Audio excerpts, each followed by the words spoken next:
KTV 音效 KTV impact. So, ito naman yung KTV impact. So, kung mapapansin nyo, meron siyang echo. So, next. 流行音效 Pop sound effects. Okay, so ito naman yung pop sound influence. Ewan ko kung napapansin nyo yung difference. Pero ito siya. 轻柔音效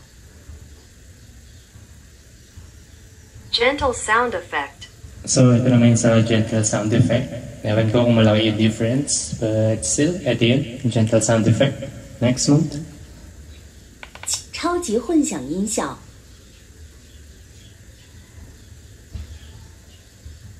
Super fantasy audio. So, ito naman yung super fantasy audio. So, yung pansin ko dito, yung echo niya, tsaka yung reverb, sobrang lakas. So, next mode tayo. 民歌音效 Folk song influence. So, parang ito yung kanina, folk song influence. Ito parang, ito yung pinaka-paborito ko mode dito, dahil na pag nagbi-video okay. Pero, yun lang. Next mode tayo. 领导讲话音效 The influence of leadership speech. So, ito naman yung isa. Ito medyo malakas yung boses niya. Ayan. Kung napapansin nyo, so i-replay nyo na lang ulit para mapansin yung mga difference. So, yun lang naman. Next naman, itong silver button. Kapag press nyo ito, mag-Chinese na naman yan.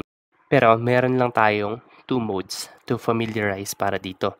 And basically, ito yung option for adjusting the volume ng microphone or ng background volume or ng background sound.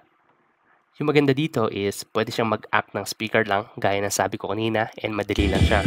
So, pindutin nyo lang to. 麦克音量调节 Piliin nyo lang itong mode na ito and then i-mute nyo lang siya. Then magagawa nyo yun by just pressing the minus button or yung pang low ng volume button. Ipakahina nyo lang siya hanggang sa mag-mute